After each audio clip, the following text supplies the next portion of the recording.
Politicians in the U.S. and around the world tend to agree our children and teens need to be protected from the dangers of social media. However, lawmakers disagree about the best way to do that. Senate leaders on both sides of the aisle are urging the House to pass the Kids Online Safety Act before their Christmas vacation. Earlier this year, it breezed through the Senate 91-3.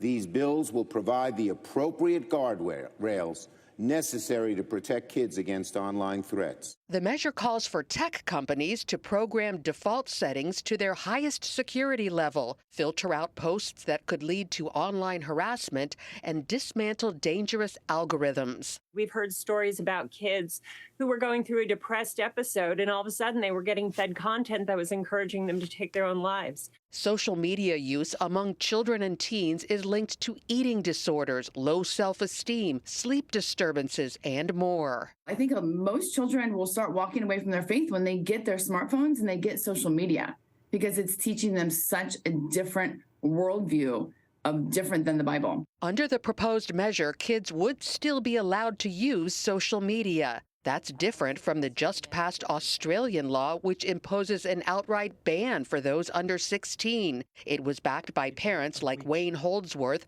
whose son committed suicide after a man pretending to be a girl convinced him to share intimate pictures and then threatened to post them online if he didn't give him money. Anyone that says that this is not a good idea has not lived through my life, nor the hundreds of mums and dads that I've met in the last 8 months that have had their kids extorted and taken their lives as well. Critics of the Australian law, however, say kids can easily break it. With no digital ID, according to the government last night, unless you're doing facial recognition, I really struggle to see how this could be enforced with anything more than checking a box to say you're over a certain age, which is basically what we have now. Meanwhile, the UK is considering a similar ban, backed by parents like Stuart Stevens, whose son Ollie was murdered after a dispute on social media. I can't show you any of the stuff that we saw on his phone, but it's horrific. And a lot of that stuff you can't unsee, and especially as a child. The ACLU says the Kids Online Safety Act violates the First Amendment by censoring free speech. Social media companies say kids have a right to access information on their platforms, which they say in many cases is beneficial.